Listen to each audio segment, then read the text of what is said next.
Yo Freunde, was geht? Heute besprechen wir, wie ihr eure Gems nach dem Update am besten ausgeben könnt. Ich wurde nach einem Guide gefragt und deswegen ist er jetzt hier. Aber warum braucht man den überhaupt? Die meisten haben es wahrscheinlich schon mitbekommen, denn nach dem Clash Quest Update in ein paar Tagen wird der gesamte Progress zurückgesetzt, unter anderem der gesamte Account, auch die Liga und die Clan-Liga. Das heißt, wir starten wieder alle von Null, alle Truppen, Items, Runen und so weiter sind wieder auf Level 0.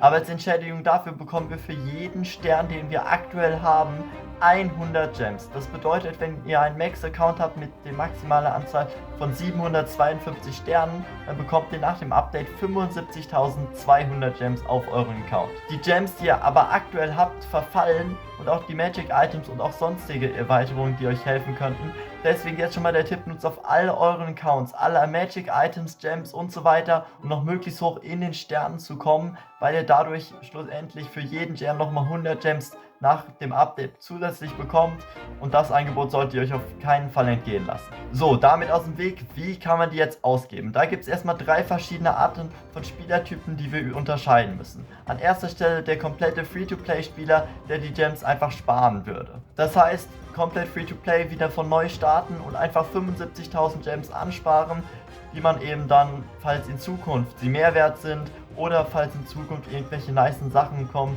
dass man diese direkt sich payen kann. Und natürlich ist auch ein gewisser Flex, 75.000 Gems zu haben. Die zweite Stelle, der leichte Pay-to-Win-Spieler, der vor allem aufs Preis-Leistungssystem achtet. Da gucken wir dann gleich genauer drauf, weil das ist wahrscheinlich das, was euch am meisten hier interessiert. Und zu guter Letzt der Pay-to-Win-Spieler, der jetzt sowieso schon Geld reingesteckt hat ins Game und dementsprechend noch zusätzlich zu den 75.000 Gems noch die Payments, die er gemacht hat, auch wieder in Gems zurückbekommt. Diesem Spieler ist es wahrscheinlich egal, weil er schlussendlich alles maxen will. Da hilft dann vor allem ein Tipp noch, den ich später anspreche. Aber was kann man überhaupt kaufen? Zuallererst sind da einmal Gold und Elixier, um die Truppen und Zauber zu verbessern.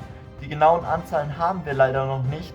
Dementsprechend kann ich da auch keine genauen Daten sagen, wie so lange gedauert ist, um eine Truppe zu maxen. Aktuell hatten wir es ja so, dass es so circa 4-5 Monate, glaube ich, gedauert hat, bis man alle Truppen auf maximalem Level hatte. Jedoch war damit noch nicht der Account Max, weil es eben noch die Items und später auch die Runen gab, die eben viel länger gebraucht hat. Dementsprechend würde ich einfach den Tipp geben, dass Elixier und Gold sich nicht so lohnt zu kaufen. Eventuell am Anfang, man hat es jetzt schon an ein paar Videos von den Content Creators gesehen, dass man am Anfang eventuell auf Goldprobleme stößt. Da könnte es Sinn machen, sich einmal ein Goldoffer zu holen, aber ansonsten würde ich eher von Gold und Elixier meine Finger von lassen. An dieser Stelle ein kurzer Einwand, denn inzwischen sind die wohl finalen Werte für Goldpreise, Itempreise und so weiter draußen. Im Hintergrund seht ihr das Ganze einmal durchlaufen. Pro Truppe umgerechnet kostet das Gold zum Upgraden ca. 21.000 Gems, das Elixier weitere 19.000 Gems und die Items und Runen zusammen 18.000 Gems. Allein daran seht ihr schon, dass jeder dieser 3 Faktoren ca. 1/3 des Gesamtpreises ausmacht, aber vor allem Items und Runen einen größeren Ausschlag geben für den gleichen Preis. Die Zauber kosten wie aktuell schon mehr oder weniger das gleiche Elixier und Gold jeweils wie die Truppen. Dementsprechend würde ich die Zauber vorerst komplett ignorieren und dafür auf gar keinen Fall irgendwelche Gems ausgeben. Das war's aber schon mit dem Einschub, weiter geht's mit dem Video. Dann die Items und die Runen, und das sind die Sachen, die euch wirklich einen Boost geben, dass ihr wirklich viel mehr Fortschritt machen könnt. Vor allem bei Items und Runen, die wirklich sehr stark sind. Welche genau das sind, da macht es dann Sinn, erstmal ein bisschen abzuwarten, zu gucken, wie die Meta, wenn man es so nennen will, sich entwickelt. Da könnt ihr auch gerne bei mir vorbeischauen. Ich versuche euch auf dem Laufenden zu halten, was das angeht. Und dann wartet ihr eben ein bisschen, habt alle Items, Runen so auf Level 1, 2 gepayt, wenn ihr es überhaupt noch nicht mit den Sidequests ohnehin schon geschafft habt. Und die Items und Runen, die vor allem richtig stark sind, da würde ich meine Vermutung jetzt abgeben, dass vor allem die neue Magier-Rune, die alte Goblin-Rune war, und Tremble immer noch sehr stark sein werden, dass man diese Items und Runen eher höher payt und die anderen ein bisschen tiefer lässt, weil die besonders krassen natürlich auch einen besonders krassen Fortschritt und einen besonders krassen Boost geben, wenn man sie auf einem hohen Level hat, im Vergleich zu schlechteren Items und Runen. Und der vielleicht wichtigste Tipp, wenn ihr aufs Preis-Leistungs-Verhältnis achten wollt und euch eventuell noch mehr Gems sparen wollt, also Sachen billiger bekommen wollt, dann achtet unbedingt auf die Angebote im Shop. Und zwar gibt es da 3 verschiedene Arten von Angeboten. Einmal 90% Offer, einmal 80% und einmal 70% Discount.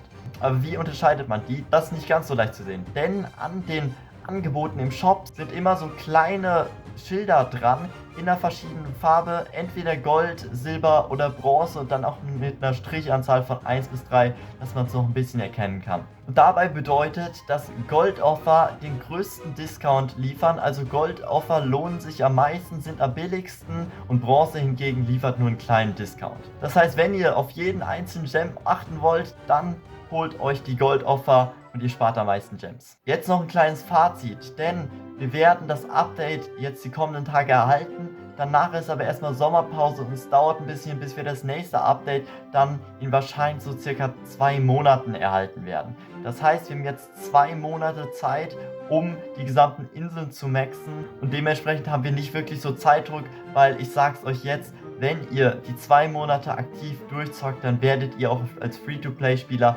locker es schaffen, alle Inseln durchzuklären. Dementsprechend sind die ganzen Ausgaben, die ihr hier macht, vor allem hilfreich, wenn ihr einerseits ungeduldig seid und schneller fortschreiten wollt und vor allem für den Clan und die Clan-Liga. Dementsprechend sind vor allem, wie angesprochen, die besten Items auf einem höheren Level sehr, sehr wichtig. Wenn es euch aber nur darum geht, ja, die Main Island zu schaffen in der Liga und der Clan-Liga für euch nicht so eine hohe Priorität herrscht, dann macht es durchaus Sinn, die Gems zu sparen. Eventuell sind sie in der Zukunft halt mehr wert oder wir bekommen ein neues Feature, neue Runen, was weiß ich, sodass ihr diese dann direkt hochpayen könnt. Was euch vielleicht noch interessiert, was ich persönlich mache, ich bin ja ein Free-to-Play-Spieler, aber ich werde jetzt mit den 75.000 Gems nicht alle ansparen, sondern wie gesagt, die besten Items und Runen werde ich ein paar Level hochpayen, aber definitiv auch nicht alle Gems ausgeben, dass ich danach keine mehr habe.